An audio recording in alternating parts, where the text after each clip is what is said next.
All right, we are live. So, in 3, 2, 1. What's going on, guys? Welcome to the shop. Welcome to the show. Welcome to the Dynasty Diagnostic podcast. That's right. You are hearing a different voice on the intro. I am Sam Stompy Lane. Unfortunately, Aton is a little under the weather and won't be able to join me today. So get better, Aton. But I will, however, be joined by a guy that has come to be known as a quote-unquote QB guru. He seemingly does everything from writing for Inside the Pylon and Touchdown Wire to writing and breaking down film for Matt Waldman's RSP, to hosting podcasts like The Sco Show on SB Nation and guessing on all the podcasts because I looked his name up and it just popped up with all the podcasts. If that didn't give it away, my guess is none other than Mark Schofield. Mark, how is it going? How are you holding up over these last 2 months? Sam Stompy, it's great to be with you. And look, we're now in month 3 here of this sort of lockdown, quarantine, stay home type world. I'm here in Maryland, in Montgomery County, Maryland, where actually there are 2 counties in Maryland, Montgomery County and Prince George's County, which are still seeing cases sort of spike. So we're basically like school's out for the year. Like we're still at home. For me, it hasn't been much of an adjustment because I work from home. Like this is all just, usual routine for me. But for my wife, who's now having to work from home, for the kids, obviously, it's a massive adjustment. We're lucky that the virtual learning through the kids' school has been good. The teachers have been doing a great job. They're keeping them engaged. Like my son, he's in 3rd grade. They've been doing plays and stuff via Zoom, which is kind of funny. And we've got some neighbors who have kids around, my children's age, so they can play in the street. They can ride bikes. They can do some stuff, so they're not completely going stir crazy. So we're getting by. But how about you, man? How are you holding up? I'm doing okay. The funny thing is, and I think this is probably just true for most fantasy analysts at this point, is this didn't really change much of our lives. I mean, we do our work thing over here. We go home and do our fantasy football thing. So this really hasn't changed much for me. Finally got my hair cut though today. Right. Oh my God. Looks good. Appreciate it, man. But yeah, I mean, we put in a garden. So we're kind of thriving. I've had to go to work every once in a while, but I work in a lab and it's only one person in the lab at a time. So pretty easy, getting some days off too as well. So I can't complain. I'm not going to say good things about this whole situation because I get it, but I'm kind of thriving in the situation. So yeah, I mean, it's one of those things where look, it's not easy. And, I understand why people are sort of getting antsy. I mean, look, the weather's nice. You want to get out. But you just got to kind of think long-term here. I mean, I was sort of happy to see Nick Saban do that little PSA about wearing a mask because, look, we all want to see football in the fall. Yeah. And, the best thing we can do is sort of stay safe, do the things we need to do here now to make sure we get that. So we're seeing a lot of news coming out about the NHL starting their playoffs, the MLB in negotiations with the Players Association. That didn't go well, at least on day 1 of the week. And then we've had the NBA talking about starting to play at the wild world of sports and at Disney. But do you think there's a possibility we don't see any sports the rest of I guess I should say that because hockey is playing, but do we not see football, or is it just changed drastically from what we're used to? I mean, I think we'll see football. I think we'll see professional football. And it might be different. There might be, no fans allowed to start. Then they might sort of gradually work in, say, 25% capacity. Then, if we get closer to Thanksgiving and, we're not seeing a huge second wave or anything like that, maybe to 50 and maybe to 100% by the end of the year, they'll get pro football back. College is a different sort of creature altogether. Like we're seeing with baseball, you have players' unions. And so there are ways to protect the athletes via the union. There's not a similar mechanism in the college game. And so a lot of that comes down to the individual universities and their presidents. For example, we just saw University of Michigan, their president, who's an immunologist by trade, basically said, look, we're not going to have sports in the fall if we can't have students on campus. And so it might be a situation where we see half of the college teams play. Maybe it's a scenario where we get sort of a spring season with the teams that couldn't go in the fall, then playing in the spring. I mean, there are ways you could do that. And obviously you'd have split champions and things like that. But I think the colleges want football at some point, because if they can't get it done, then you're going to see, like we're already seeing in some schools, shutter in other programs like track, cross country, baseball, softball. Like, you look at any sort of college athletic system, football is the moneymaker. And if you can't have that, you can't support the rest of the programs. So the schools want to get football back. It's just a matter of, can they do it safely, and can they do it while protecting the students and the student athletes?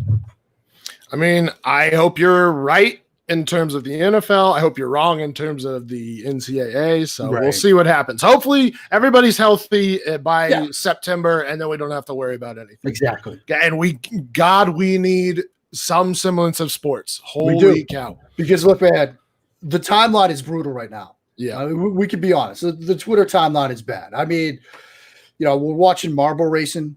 We watched The Last Dance together as a Twitter family, but like, we're starved for sports. We need it. We need that right now.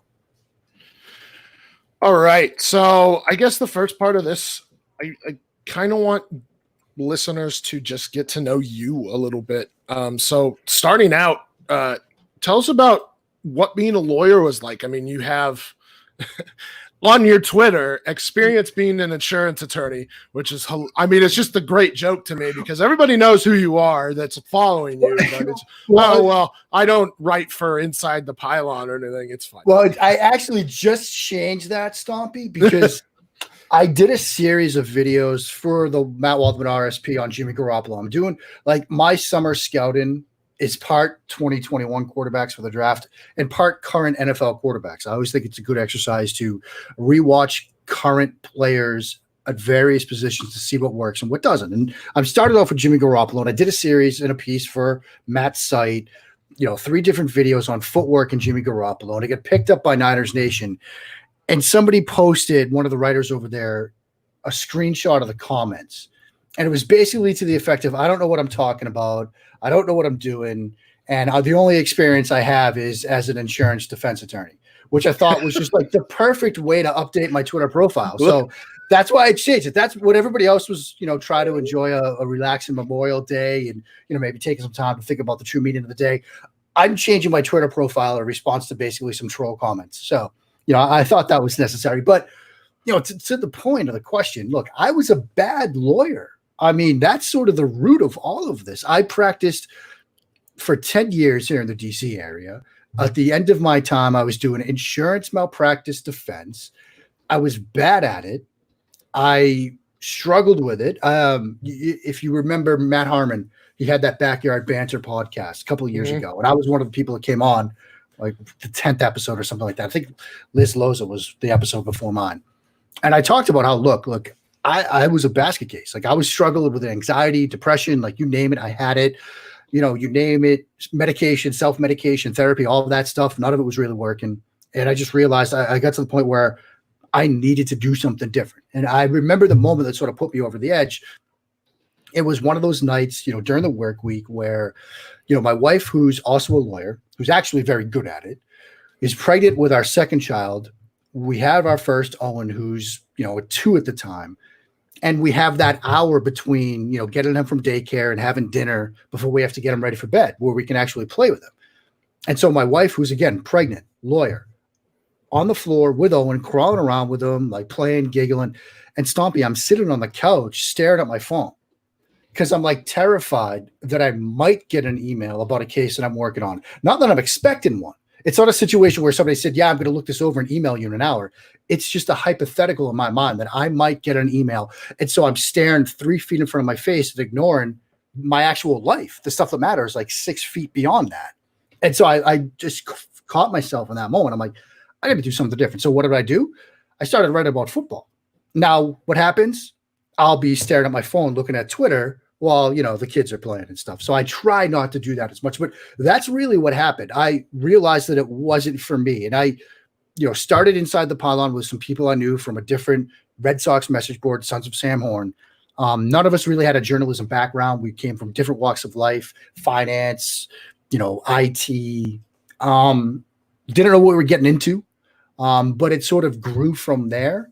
And I've been lucky that people like Matt Waldman, people like Doug Farrar have, seen the work and given me a chance to handle more responsibility, take on new projects to the point where now what started out as something to do when I was trying to figure out what I wanted to do, it's become a career.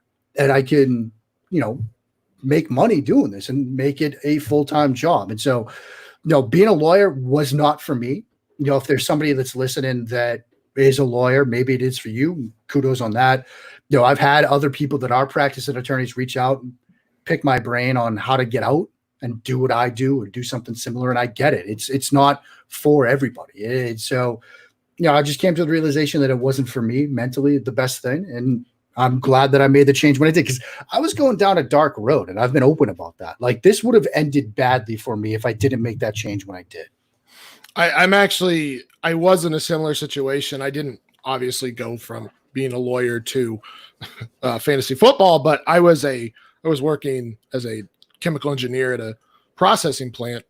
And one day it clicked for me. I was like, I can't do this anymore. I can't be that type of engineer. I need to get back into my science background. And luckily I was able to find a job in a lab in St. Louis, and I've been a lot happier since. But fantasy football has turned from a distraction for me in my life to something that I care about, and I kind of consider a second career at this point. So good. Definite.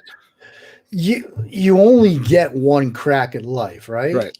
And there's, it took me forever to realize that there's no sense in going through it miserable. Like, it's just not worth it. And look, it's easy. And I know that I'm in a very good position because, look, I had a wife that was doing well, so I had the freedom and the opportunity to sort of say, look, I need to do something else, and I'm not going to be making money for a while, but it's going to be okay. I'll go back and do something else if I have to, but I got to do this. And I had a partner that understood that. I had family members that understood that. And, Matt Waldman and I did a show on this in January talking about, trying to get this, different kind of career going. You're going to need that buy-in from other people. And if I didn't have that, I wouldn't be able to do it. So I'm extremely lucky in that sense. But it is true that you just get sort of one shot at this thing called life. And you've got to try to do what you can to make it okay, to make it enjoyable, to make it worthwhile. And, going through life, a career, a job, whatever. And if you aren't enjoying it, and if it's causing you misery and heartache and strife, try to take some steps to rectify that. Reach out to people. That's what I did. I reached out to people. So like I always say, look, my DMs are open. I might not be able to help you. I might just be able to make you laugh by making fun of myself, which I seem to do on a daily basis. But maybe that's what you need. And so listen, the DMs out at Schofield, they're always open. See, I say we're, and I'm not even on the same level as Mark Schofield, but those fantasy analysts are normal people too. So you can talk to us. Again, not on the same level as Mark Schofield. I'm very lucky to talk to Mark Schofield. Stop it. So, you've already kind of answered how you got involved in fantasy football. So let's go to what you are kind of known for and with your specialization. Why QBs? I started playing the position at 10. Okay. I remember the first year I tried out for Pop Warner football. I really wanted to be a quarterback, but they did this drill when I was 9 years old where they had you run out for a pass pattern and then throw the ball back. And I was just kind of like, look, I didn't want to hurt the coach, so I lobbed the ball back. So they made me a running back. I was like, no, I didn't want to do this. So the next year I made sure that when we did that drill, I was going to throw it back hard, and then they let me play quarterback. And I was a quarterback, started at 10, all the way into college. I played 1 year of quarterback / wide receiver as a sophomore, then moved back to quarterback full time. I found along the way, there's that old saying about, catchers, particularly backup catchers in baseball, they make great managers because they have to know the game. Backup quarterback is kind of the same thing, right? Like, I was not good. Like, just get that out up front. Like there are people like Jordan Reed from the Draft Network, for example. Like he was a very good college quarterback, like set school records, Division I guy. Like he was legit, like coaches the position. I was a Division III NESCAC backup quarterback, which is non-scholarship, which is like New England small college athletic conference. Like this is the worst conference in all of college football, Division I, FCS, FBS, on down the line, like Division III non-scholarship. Okay.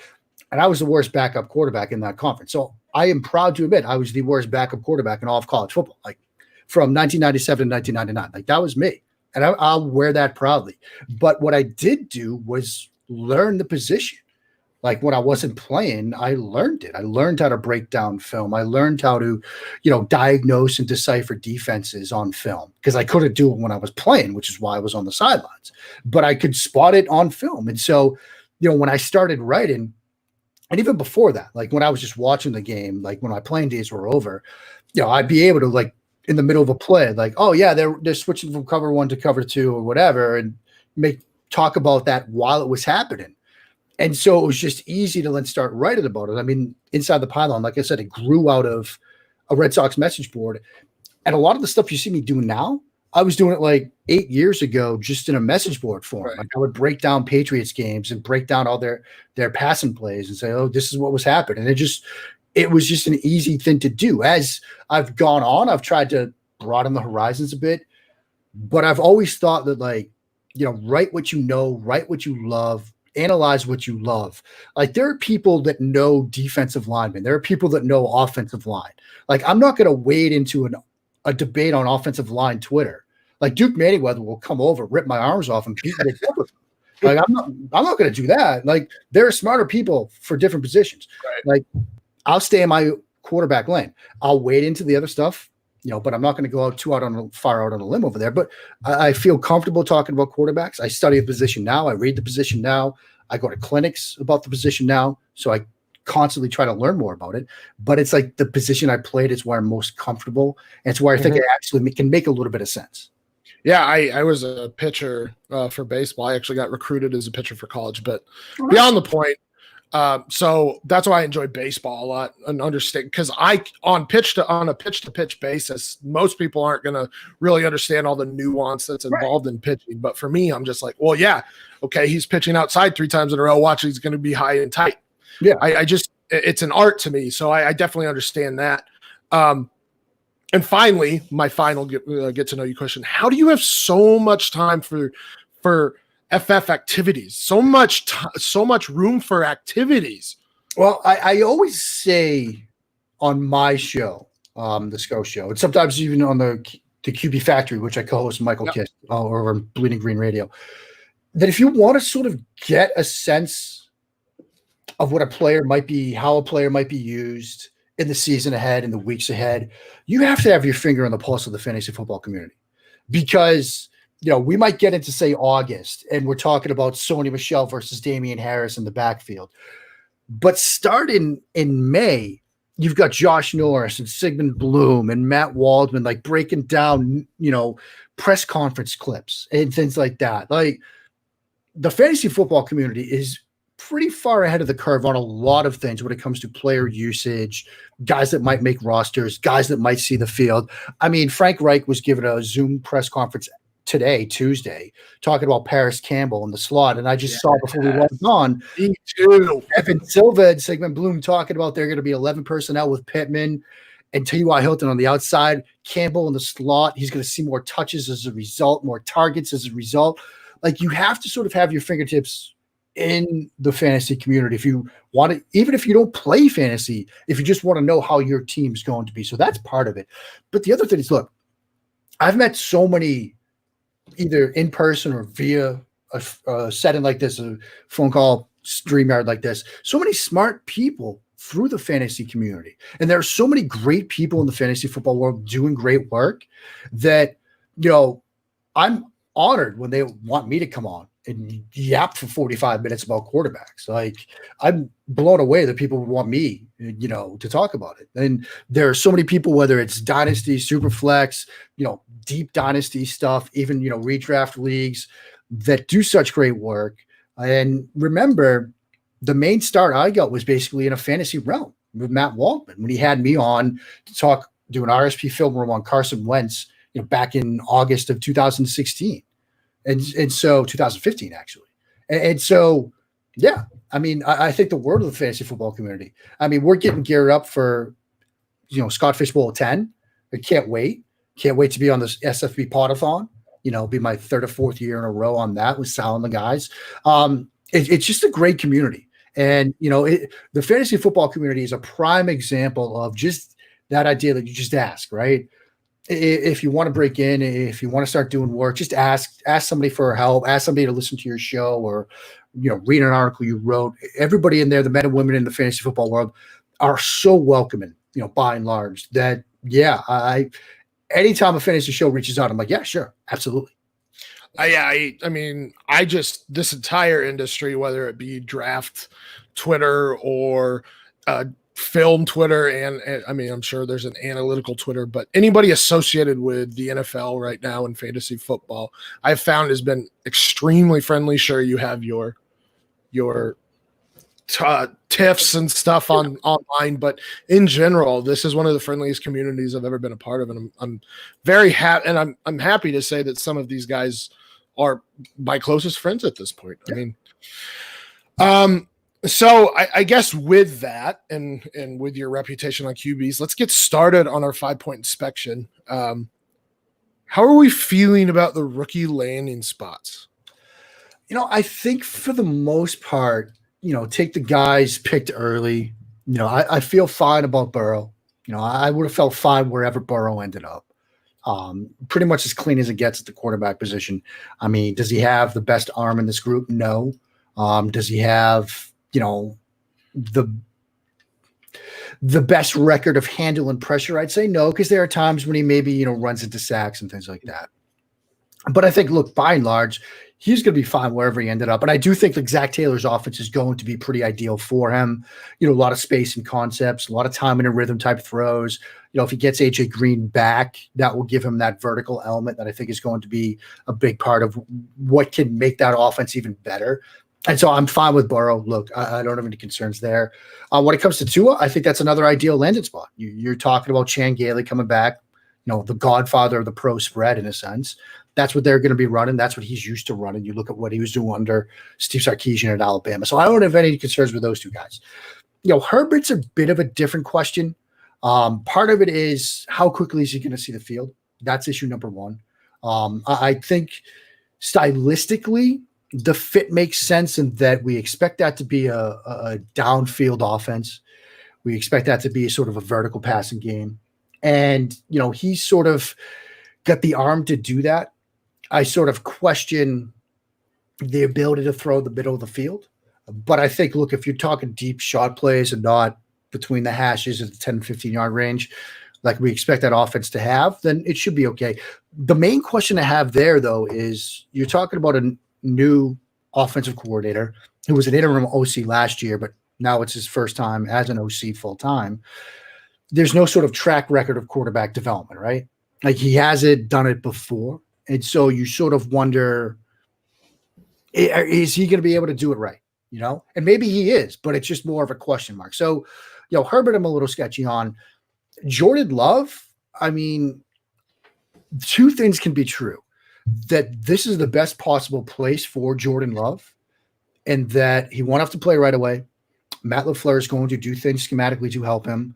They seem to be trending in a, 21-12 personnel, sort of like what Kyle Shanahan's doing. So they're going to want to throw out a heavy sets, throw off a play action. Those will all be good things for Jordan Love, the quarterback. But Jordan Love, the draft pick, doesn't help Green Bay in 2020. Like those two things can be equally true. And so I think the fit is good for Jordan Love. If you're, a deep dynasty type player, like, yeah, get yourself some Jordan Love shares because this is a great opportunity for him. If you're a Packers fan who's hoping to see a Super Bowl this year, you might not be happy with the pick. And so that's how you sort of look at those. As we get into the deeper guys, look, I hated the Jalen Hurts pick immediately. Oh, I did too. I just despised it out of the gate. Like I remember Mike Kust and I, we hopped on Instagram. We did an Instagram live right after the pick and we were just screaming. And the comments were just filled with expletives. The more I sort of stepped away from that, and in particular, when their entire draft was done, I started to see how it could make sense, because it does seem like Philadelphia is moving from the sort of Doug Peterson branch off the Andy Reid coaching tree West Coast offense, which is just a bad fit for Jalen Hurts. Like, he was 3.08 seconds, snap to throw last year. That was the slowest out of all of the draft quarterbacks. It would have been the slowest in the NFL. He's not built for that offense. But they had Jalen Reagor, Marquise Goodwin, John Hightower, Quez Watkins. They've said it. They want to be a more vertical offense. They want to be a more downfield offense. I think stylistically that kind of fits Jalen Hurts better. And so if they are moving in that direction offensively, it could fit. It could work. Like, I've softened on it a bit. I still – this is a team that, again, they needed wide receivers, they needed linebackers, they needed other positions. It doesn't make sense to me. But I could see it working in the long run. I'm still not a huge fan of it, but it's making a little bit more sense. I like Eason. I think that's a great spot for him.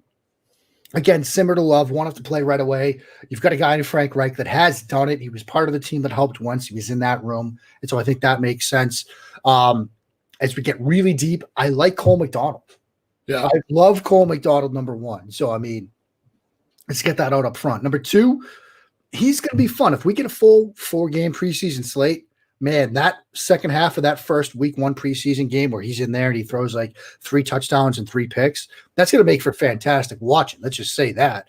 But look, it's Ryan Tannehill and Cole McDonald right now. And so there's an opportunity there for him to sort of win a backup job. And who knows, Tannehill had a great year last year, elite by almost any metric you want to look at, completion percentage above expectation, adjusted net yards per attempt, whatever you want to look at. Tannehill was elite. Can he replicate it? We hope so, but maybe not. Another situation I like is Nate Stanley in Minnesota, because I think he's sort of a Kirk Cousins type quarterback, number one. And you look at the rest of that quarterback room, they've got, I think it's Logan Woodside, who, he was in the AAF or whatever, but I don't think he's sort of winning the job there. The other backup, I'm pulling it up right now, Sean Mannon. Oh, it's Jake Browning and Sean Mannon. Like, those are the other 2 quarterbacks on the roster. Jake Browning, arm strength is a serious issue. And Sean Mannon, I don't think anybody really likes him. Nobody thinks he's sort of a long-term answer at that position. And so Nate Stanley is in a situation where I think he could at least make this roster, maybe even win that backup job. And, Kirk Cousins, the money, they just, extended him and stuff. But maybe there's an opportunity down the road. So again, deeper dynasty leagues, Nate Stanley's a guy to watch. So I guess on Jalen, first and foremost, I'm on the same boat as you when it came to Jalen Hurts.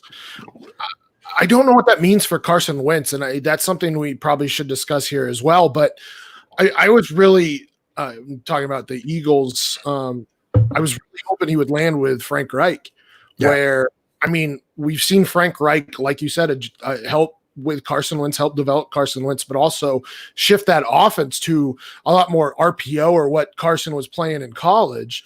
And when you have one of the best offensive lines in the game in the Colts, now I don't know about pass blocking versus run blocking, but you give Jalen Hurts a year. He has the Konami code, the running ability, which we know can be, a factor right away. We saw it with Lamar Jackson in his rookie season. And I was just hoping that he would land with a coach who I view as very creative, can help develop a quarterback, maybe not so much in terms of what like Carson Wentz did. Carson Wentz is obviously a bigger guy that runs. Jalen Hurts runs a lot more, but could help develop him into a competent passer that is a lethal weapon. So that was where I wanted him to land. But what does that landing spot mean for Carson Wentz after is it rookie deal? No, his rookie deal's already up. He's on his second deal now. Benjamin Solak, who covers the Eagles for BGN, also works over the Draft Network. He had a great piece last year sort of about the duality of Carson Wentz. And basically the argument is part of what makes Carson Wentz great his willingness to extend plays, his fearlessness in the pocket, his ability to play to the whistle and to fight for every possibility on a given snap is going to be what ends his career prematurely.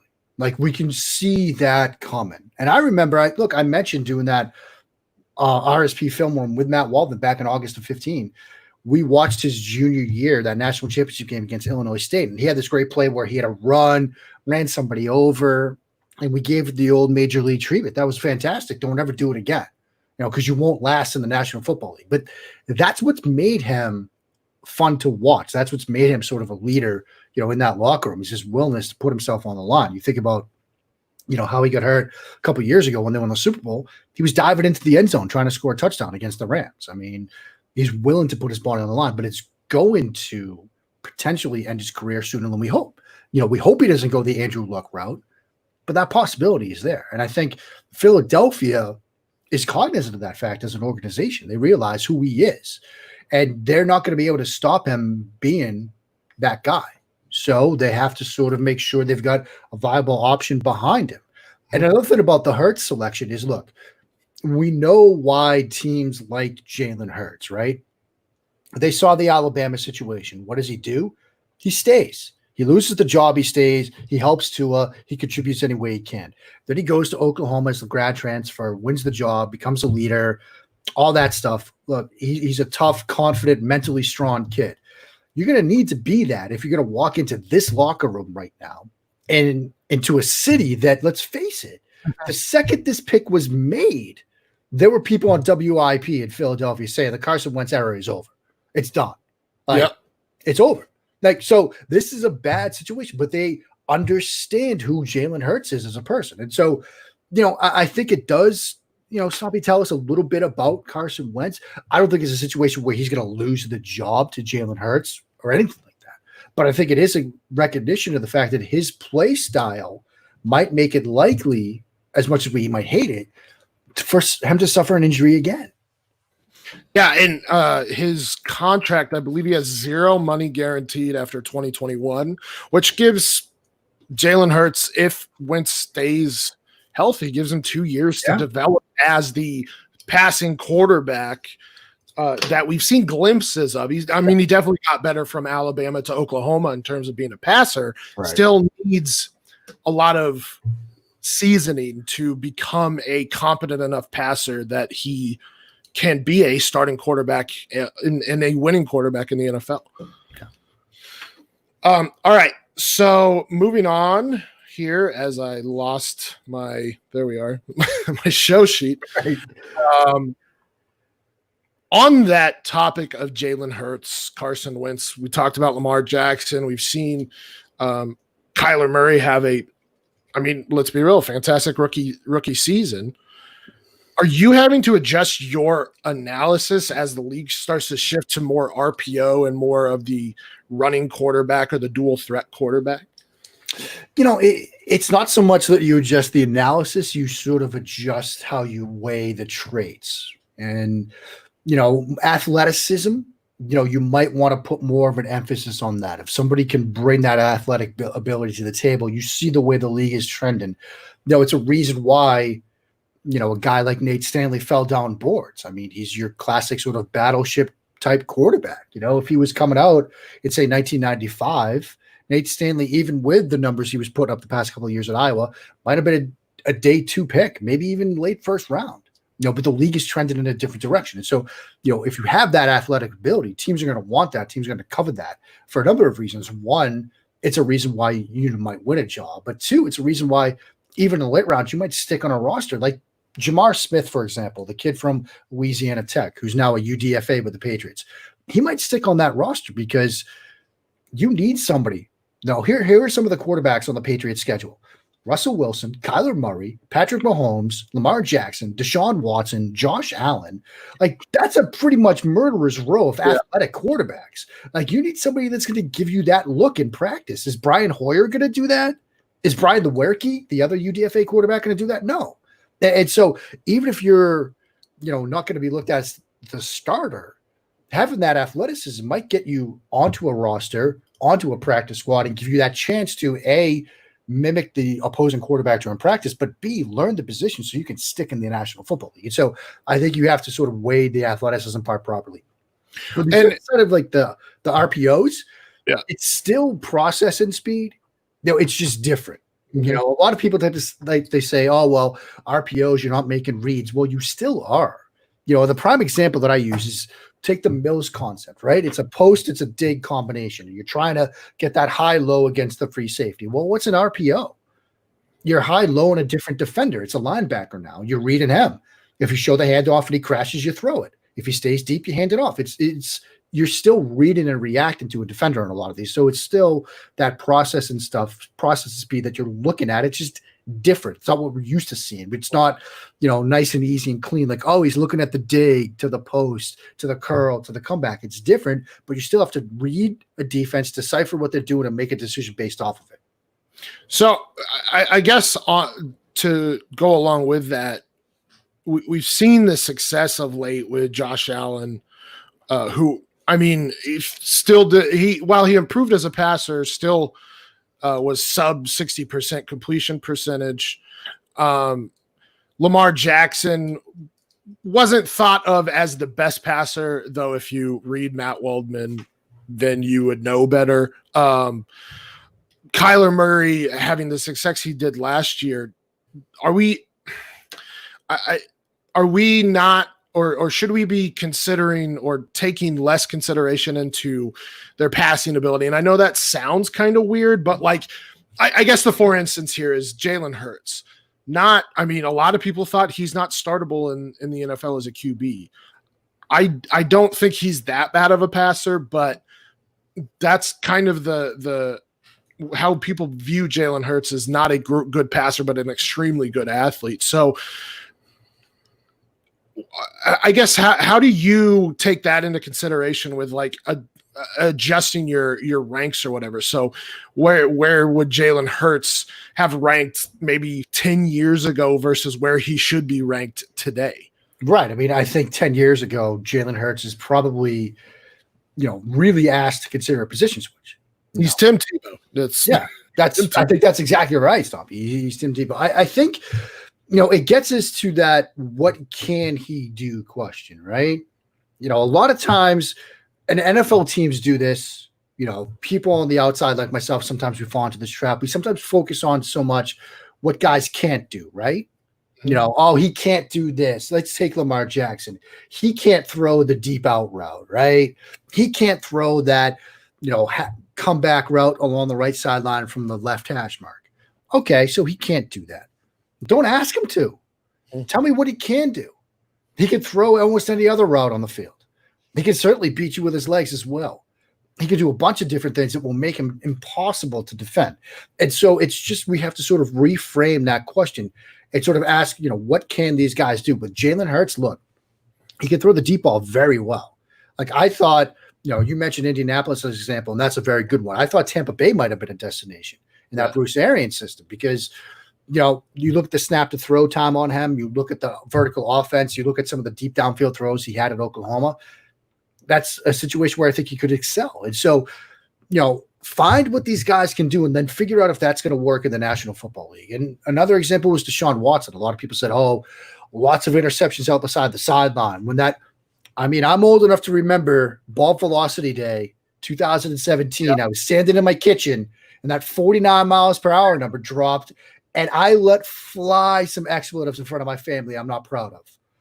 I knew what was going to happen. People were going to lose their minds. Oh, that's it. He's 49 miles per hour. He can't throw the football, fast enough with enough velocity to have success in the National Football League. Well, don't ask him to throw deep out routes. When you watched him at Clemson, those out routes or corner routes, he had to put some touch on them. Okay. Ask him to do that. He's one of the, by a percentage of his throws, he's consistently been one of the top downfield throwers in the league. He's just using some touch on it. Find what the guys can do. I think that's the way to sort of answer that question. Tell me what these guys can do. And if that can work in the National Football League, great. If it can't, there's your answer. Absolutely. And that's a nice segue into my next question. With second-year QBs like Lamar Jackson and Patrick Mahomes, winning the MVP the last 2 seasons, which second-year QB has the best chance at repeating the trend? I mean, now we have, 4 guys that are going to be starting the season? 5 guys, sorry, 5, because you can't forget Jarrett Stidham. Yeah, and I wouldn't put Stidham on that list as much as, the Patriots fan inside me would want to put him on this list. I can't go there right now. I think there are 2. I don't want to go Daniel Jones. I don't want to go Dwayne Haskins. I'm a believer in both of them now, much to my surprise about Daniel Jones. I was not high on him at all. But I think, he's surpassed expectations. Haskins, I think, was better down the stretch than I think he was given credit for. I've written about that. Bryce Rossler at Sports Info Solutions had a great piece out today on that as well, which you should check out. But I think it comes down to Locke and Murray. And I think for basically the same reasons. Look, you're talking about Denver, a team that's going to run a lot of 11 personnel. Now, what do they have at 11 personnel? Cortland Sutton, Jerry Jeudy, KJ Hamler, Noah Fant at tight end, and a combination of Melvin Gordon and Phillip Lindsay at running back. Like, that's a pretty good 11 personnel package. And yeah, you're asking for some production from 2 rookie wide receivers, but wide receiver is a spot where rookies can contribute quickly, much quicker than tight end, perhaps much quicker than quarterback.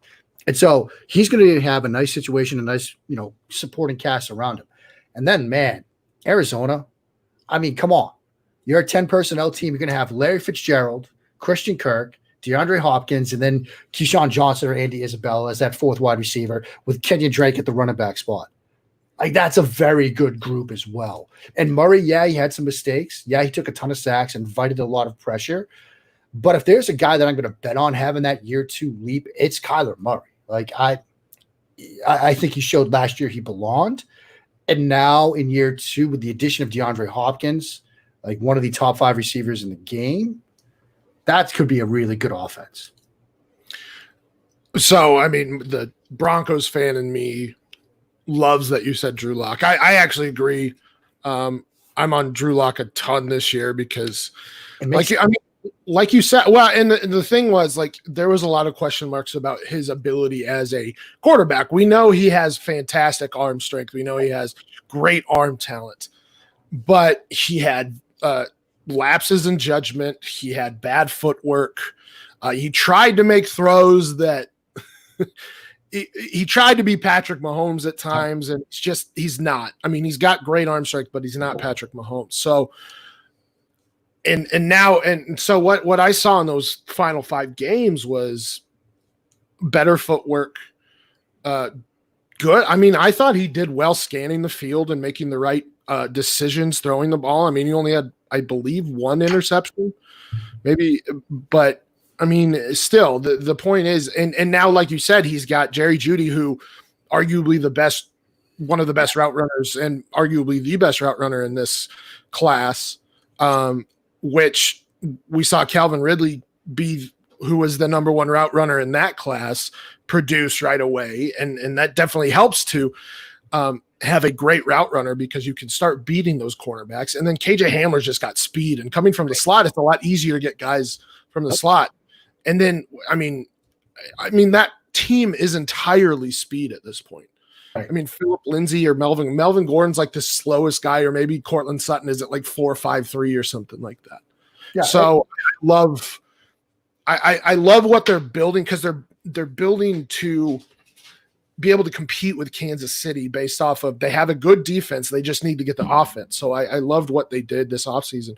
But I mean, it's just hard to bet against a athletic quarterback like Kyler Murray.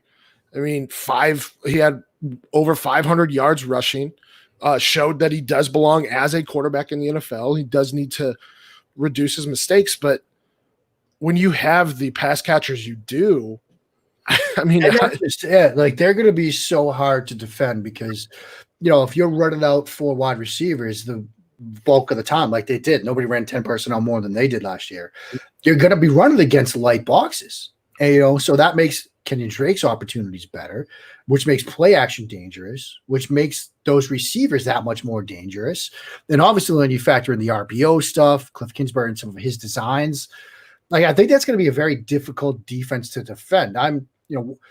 When the schedule dropped, one of the games I was most excited about to see when I was going to fall was that Cardinals at Patriots game. Like, I am dying to see Cliff Kingsbury and his offense against Bill Belichick and his defense. Like, the chess match that week is going to be fascinating to me. But look, Drew Lock, I think, is in a very good position. I like a lot of what he did down the stretch last year. I think Pat Schumer might be an ideal offensive coordinator for him. We saw what he did with Case Keenum. You see some of the stuff they can dial up off of play action with some deep shot plays with Hamler and his speed. You double or shade safety help to Courtland Sutton at your peril. Especially if you're worried about the run game with Gordon and Lindsey, you can't play too high against them. So I think Denver is going to be a very good offense. It's just if you had to pick between Locke and Murray as the guy to make that jump, I'll give the edge to Murray. But I think those are your two best candidates. Completely agree. And then one thing, I will never fail to mention this because of Matt Waldman. We talk about the big three wide receivers for Arizona, but people kind of forget Keyshawn Johnson, Andy Isabella, Hakeem Butler, who was Matt Waldman's number one wide receiver. Like, you have you're like six deep of fantastic wide receivers there. So Murray's not going to run out of targets at any point. He just needs to stay healthy, and he needs to not take so many sacks. Right. Yeah, he had 47 last year. It's not his fault because, let's be real, Arizona's offensive line is atrocious. Yeah, that's great. Speaking of Matt Waldman, we did have him on our last episode, and he mentioned you two broke down Trevor Lawrence, and we're absolutely giddy about it. Now, not as giddy. He made sure to emphasize this. Not as giddy as when you guys watch Patrick Mahomes, which is a fantastic episode to watch because it's hilarious because Patrick Mahomes can do anything, and we've seen it. What are you seeing with Trevor Lawrence that makes you think he will excel in the NFL? A lot of it is some of the stuff we talked about, like the processing speed, the ability to diagnose stuff, the ability to make reads, the ability to look defenders off, like the things that you're looking for from a quarterback to begin with. But there's also the athleticism. And during that show, we were talking about sort of some potential scheme fits for Trevor Lawrence. And, I threw out some of the things you would expect, like, Pittsburgh, for example, and some other offenses. And Waldman said, no, I think he could run Baltimore's. Like, I think he's athletic enough to step into Lamar Jackson's offense and run it, and he's not just a guy that has a little bit of lawn speed to him so he can turn like an open RPO or an open zone read into a big gain. Like, he can set up blocks. Like, he knows how to set up blocks for his guys in front of him, how to maneuver around defenders, how to set defenders up. He's a nuanced runner too. Forget about the stuff that he does as a passer. And so, when you see the way the game is trending, like all the stuff we've been talking about, Sam, I think he's sort of like the modern prototype quarterback, like with what he can do with his legs and his arm. And, I know we're going to talk a little bit about the 2021 class. It's interesting to see, I often talk about the sort of life cycle of a draft quarterback because these guys get built up this time of year and then torn down. We start nitpicking. It's what we do. Twitter does it best. This time last year, look, Trevor Lawrence was lock solid QB1 for 2021, no doubt about it. Then he got off to a bit of a slow start last year. There are some questions. Now we've seen Justin Fields. We've seen Trey Lance, who's getting ridiculous hype right now. I mean, Bucky Brooks and Dan Jeremiah just did a show on Trey Lance, who's he might not even come out. And you're seeing that sort of, facade get chipped away at with Trevor Lawrence. And that's part of the reason why Matt and I wanted to do that show. We're like, slow down, everybody. Fields is great. Trey Lance is great. Trevor Lawrence is very, very good too. Let's not start knocking this guy and dropping him down boards before we take a step back and realize how good this kid is. 563 yards rushing last year, by the way, for Trevor Lawrence, 9 touchdowns. So not only are you looking at quote unquote traditional quarterback with Trevor Lawrence, but when you add that element of rushing ability, and it like you said, it doesn't need to be 4 or 5 speed. It can be 4.7 if you're setting up the blocks correctly. What was the touchdown run he had against Ohio State? That 65-yarder. I mean, just come on. I remember it because wasn't it like the first 3 games where he's quote unquote struggled a bit, but they were winning anyway. So I don't know what struggling means to people like He Trevor wasn't Lawrence. flawless. That's what. Yeah, right.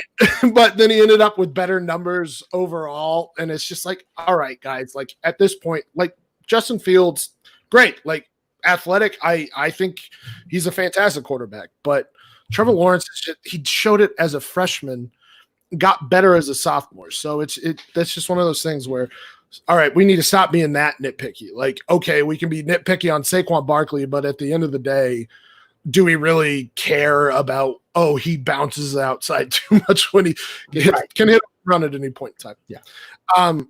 So yeah, I mean, you talked about the 2021 QBs. We know Lawrence, we know Fields, we know a little bit about Lance now. Is there anybody else that we should be keeping an eye on? I know Ellinger, there's some throws he can't make. There's some decision-making issues, but I mean, he's a gamer. What about like Newman or Mond or Morgan? Is there anybody that we should be watching this year that could take a jump up ranks that maybe we aren't considering? Yeah, I mean, we always see guys sort of come out of nowhere, right? Like Trubisky came out of nowhere, like, and partly because he was a first-year starter. But as far as quarterbacks go, I think Newman is certainly somebody to watch. I liked a lot of what he did at Wake Forest. I think he's going to be a very quarterback-friendly offense at Georgia. So I think an opportunity is there for him to have sort of a breakout type season, particularly doing it in the SEC.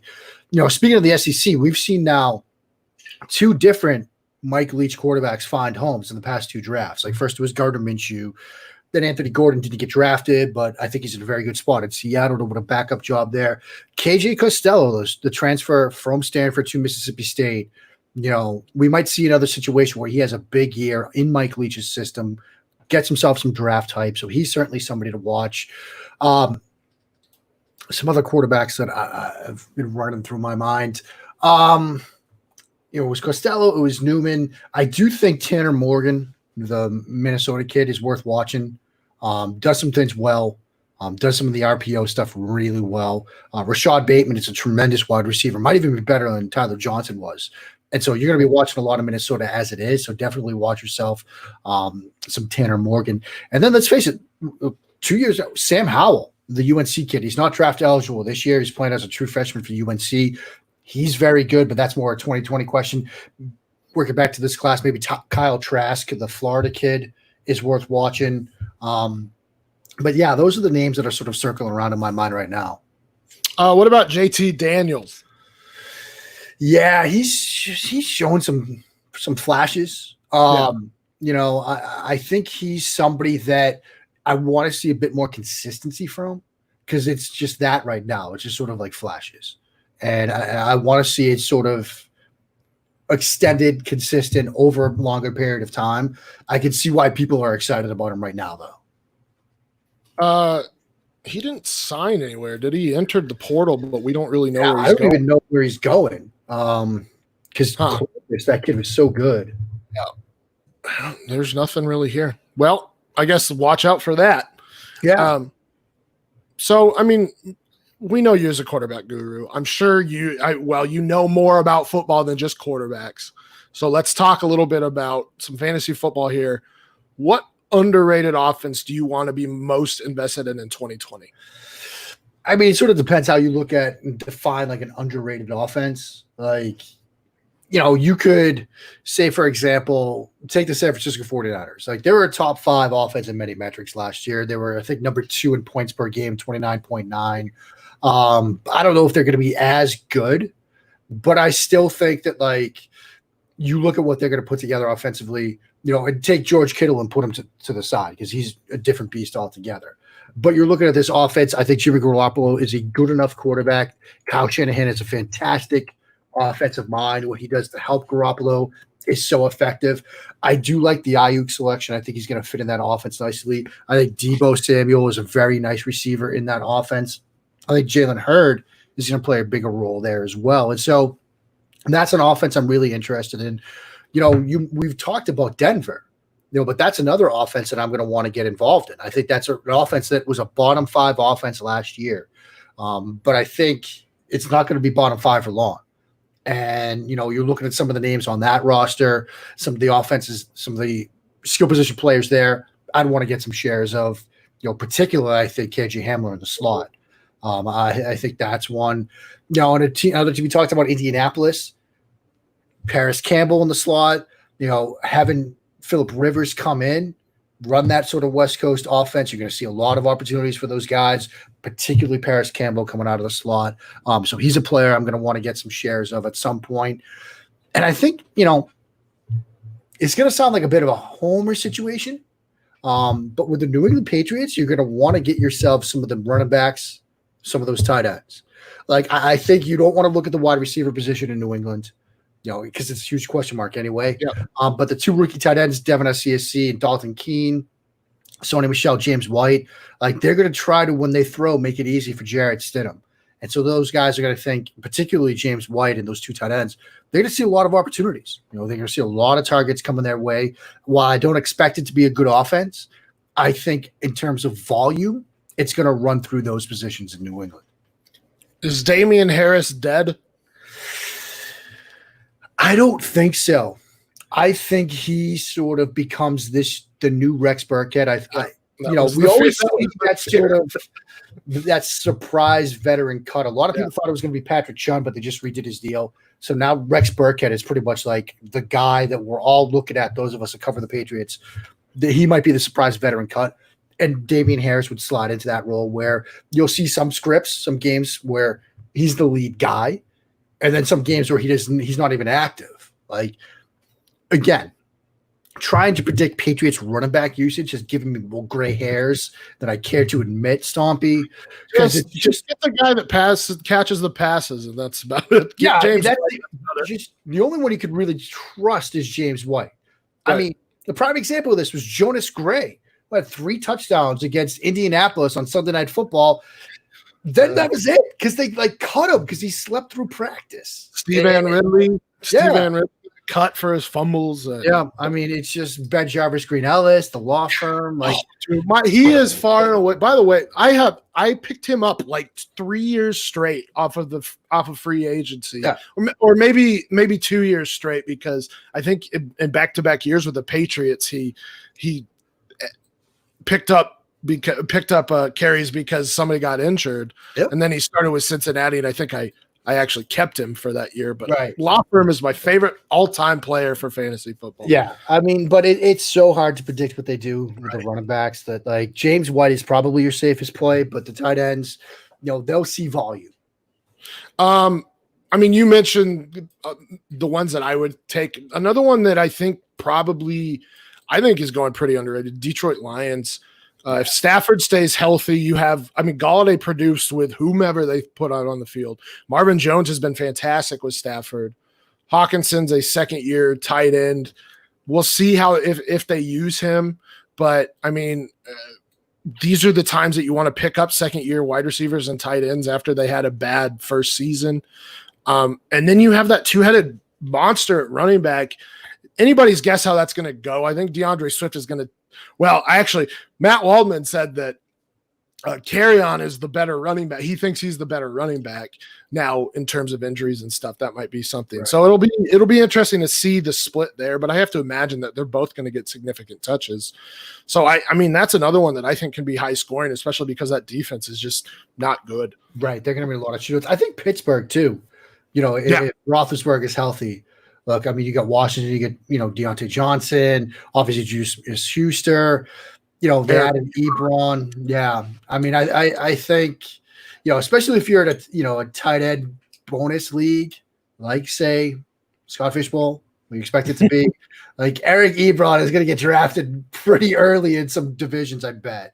Yeah. I can't do it. He's got the 1 year and I just can't do it. It's going to happen though.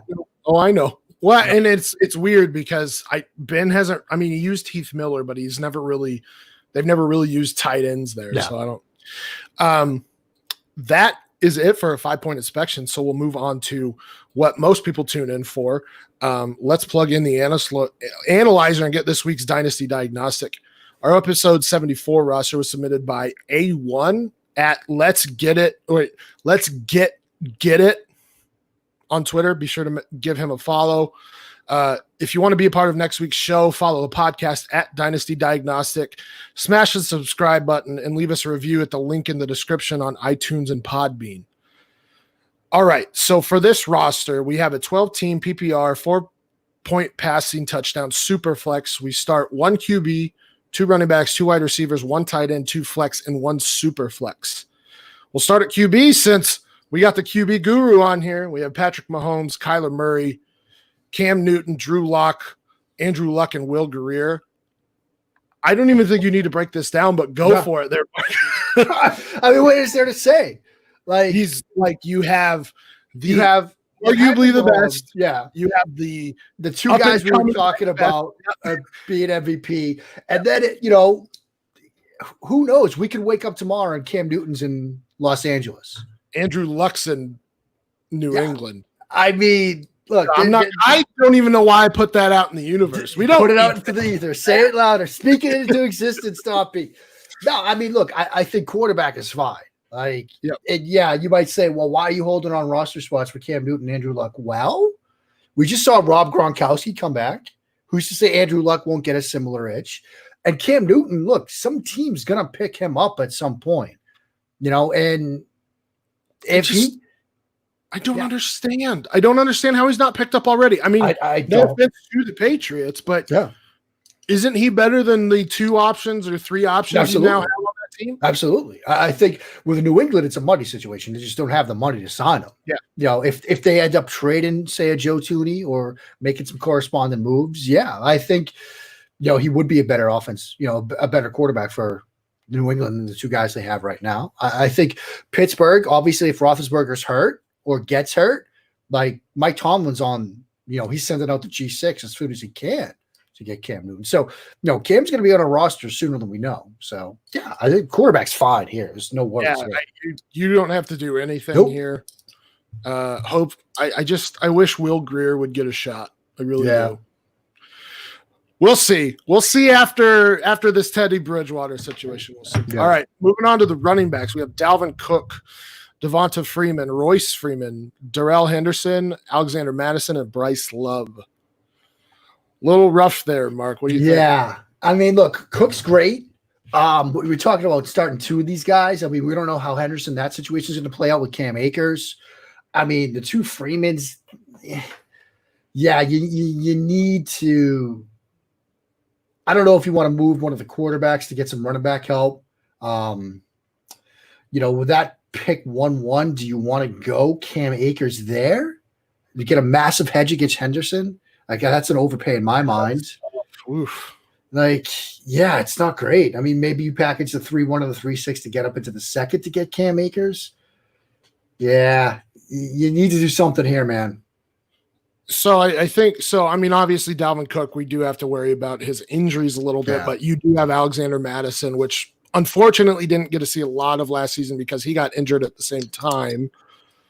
I actually like Bryce Love a little bit, though Gordon's there now, so we'll see how that goes. But Bryce Love in a Mike Turner, Ron Rivera type offense, I mean, obviously not. He's not Christian McCaffrey. They did come from the same school, but I mean, Bryce Love could be that Christian McCaffrey for that offense if he gets the shot. Now, he was injured. He had a bad ACL injury, missed all of last season. They did draft Anthony Gordon, or is it Antonio Gordon? Sorry, Antonio Gordon, mixing up the Gordons here.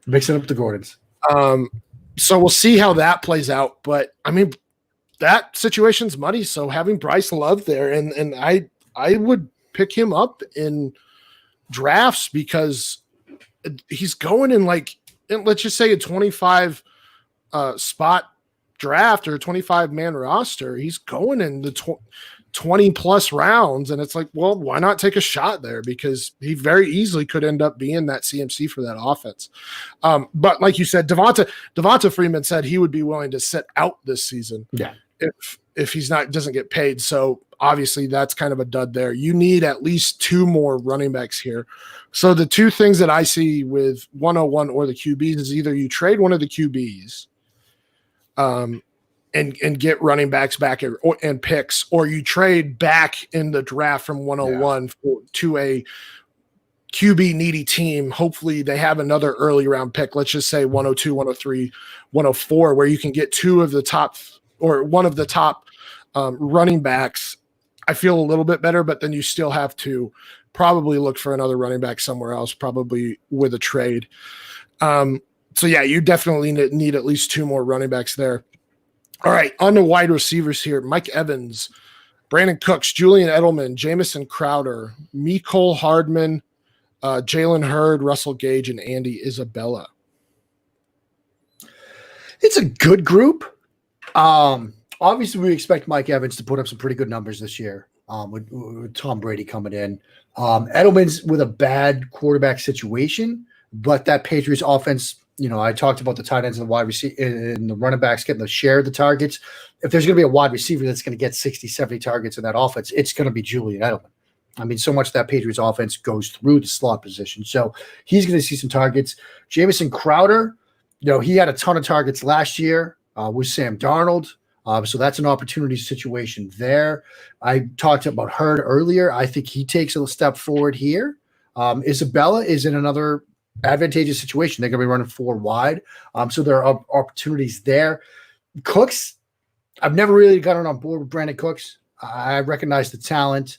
But there's, how many teams and how many years now? I mean, there's a reason he hasn't had it stick yet. So there's a question there. I think you could probably find with one of those third rounders, a guy that could contribute a bit, maybe like a John Hightower, somebody like that, somebody who's probably a, day 3 pick rookie, that's going to get some opportunity. Somebody might fall to you there. I mean, I think you need to shine it up a bit, but this is a pretty good group. So you say good numbers from Evans. I think it's a pretty divisive issue at this point with Tom Brady. Do you think that he's actually helped by Tom Brady, or is Godwin helped, or both helped because they have a more accurate quarterback there? And then the other question is he able to deliver a deep ball necessarily as well as, like, say, a Jameis Winston? I mean, I think Brady's deep ball is going to be good enough. I think that's an area of Brady that's sort of been kind of misunderstood over the years. A lot of people really thought that, look, he's a system quarterback and so much of what they do is underneath. And that's true. This is an offense that's designed to run near the line of scrimmage. But when he's had opportunities, he's not shy in taking them, and he can throw the deep ball well. It's not a high point in their offense. And let's be honest, I think part of the reason Brady went to Tampa was to take this challenge on. To play in a Bruce Arians offense, to show that he can do it. We know who Tom Brady is. We just saw it this weekend. He was having a horrible match in that golf outing. He's got Charles Barkley, who's one of the worst golfers on the planet, heckling him, and he holds out from the fairway to shut him up. This is a guy that's driven to shut people up. So he's heard people like me and others say he can't be in a downfield system, so he's going to want to prove people wrong. I think Godwin obviously is going to be the Edelman type. He's going to have that slot option for him. But I think Evans will benefit as well. So I think Mike Evans is in a position to have a good year this year as a result. Well, there you go. Kind of opposite of the narrative. I'm going to trust the guy who knows Brady better than – maybe not better than Belichick. And I called this. I was on the radio in San Francisco after they lost to Tennessee the very next day, and they were like, where's Brady going to go? And I said, watch out for Tampa Bay, because he's going to want to prove to people he can run that offense. Maybe it's because we're the same age, or actually he's not 43 yet, but close enough. Maybe that's it. I don't know. But yeah, I feel like I got a good read on Tom Brady because he's insane. Well, you've also been studying him for basically put that on a resume. I'm a Tom Brady connoisseur. Yes, exactly. So basically what I'm seeing here is you need a wide receiver 2. So Mike Evans being your wide receiver 1. I think I'm comfortable with Brandon Cooks as my wide receiver 2 personally, because he moved to a vertical offense with a guy who throws. You already mentioned Deshaun Watson throws a percentage, or one of the highest percentages of deep balls in the NFL. Yeah, that's what Brandon Cooks excels at. So as long as he stays healthy, he could very easily, in my mind, be a wide receiver 1 again. I don't know if it will happen, but Brandon Cooks has a high ceiling but a low floor, I suppose. Yeah. So I think you're more comfortable with him as your wide receiver 3 most of the time. So you need a wide receiver 2. Jamison Crowder is going to be your PPR guy. Mecole Hardman's going to be your home run swing if you need him. Yeah. You already mentioned Jalen Hurd could be a significant part of that passing offense in San Francisco. So here you need a wide receiver 2 type, Tyler Boyd. Maybe like trade. I mean, if you want to compete this year, maybe trade for somebody like AJ Green. Who's going to be with, well, hopefully with a rookie quarterback, probably arguably the best quarterback he's seen in a long time, though Andy Dalton had his days. And an offense that can be built to be high flying with guys like John Ross and Tyler Boyd. AJ Green could be a very high flying offense. So maybe trade for somebody like an AJ Green that could be a wide receiver 1 for 1 or 2 more years. But so you definitely need to get one more wide receiver that you feel comfortable starting week in, week out. Finally, we go to tight end. You have OJ Howard, Dawson Knox, Blake Jarwin, and Chris Herndon. Yeah, this is a group, like, I think you could make a case in an ideal world that this group comes together, but it's tough to make that case. OJ Howard, it's the Bruce Arians offense. We know Tom Brady still likes to throw to tight ends. Well, he just got his tight end in Rob Gronkowski. Yep. And you've got Cameron Brate there. Like, you might want to hold on to him in case he gets moved. Another tight end around the league goes down. Maybe he gets moved to a more tight end friendly offense. Maybe. Dawson Knox showed glimpses last year in Buffalo, but with the Stephon Diggs acquisition, like, they're still going to be running it through Diggs and Beasley and Brown. So that's a question mark there. But Blake Jarwin, look, he's going to get some opportunities, I think, because you're not going to want to double any of those receivers, with Gallup, with Lamb, with Cooper. So he'll get some favorable matchups, but he's option 4 in that offense. Like, maybe even option 5. After Zeke. So. Or 6 with Pollard. So, yeah. And then Chris Herndon, like, he and Sam Darnold seemed to get on the same page at the end of 2 years ago. But the suspension, the injuries, there are question marks there. So, yeah, I mean, I think, I'd hate to say again, trade one of the quarterbacks for a tight end. It's not like this draft class is going to help you, because a weak draft class, weak rookie class. You might be able to get, Cole Kmet at the 301. But even that, you're betting on a rookie tight end to produce, which is tough. So, yeah, I mean, this group, it needs a bit of love. All right. I can't say any more there. Like, we like Blake Jarwin before the draft, but now that you have CeeDee Lamb, who likely, I mean, he's probably going to be playing from the slot a ton.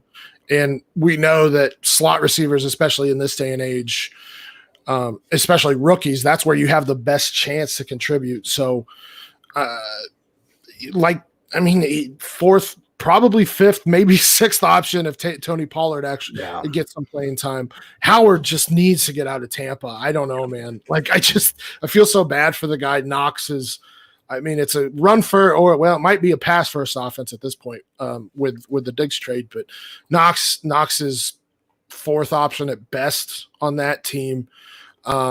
And then, you mentioned it with Chris Herndon. You just don't have a lot of good tight ends here. You had a lot of good tight ends. You thought, okay, OJ Howard before Gronkowski comes out, sure. Or Blake Jarwin before the draft, sure. But it's kind of a bad tight end room for you. And then we'll move on to the picks. 101, 301, 306, 406. I'll just start here real quick. 101 in Superflex probably needs to be one of the 2 quarterbacks. I personally would be on Tua more than I would on Burrow. And I know that's kind of going against the grain. I just think Tua's ceiling's a little higher than Burrow. But because of the quarterbacks you have, I would be trying to trade 101 to get a wide receiver and a running back, or trade back. So get like 101 and then maybe a second round pick, or 101 and maybe a young wide receiver or running back, and hopefully have like 102, 103, 104, and maybe even 105, where you can get one of the top 3 running backs in my mind.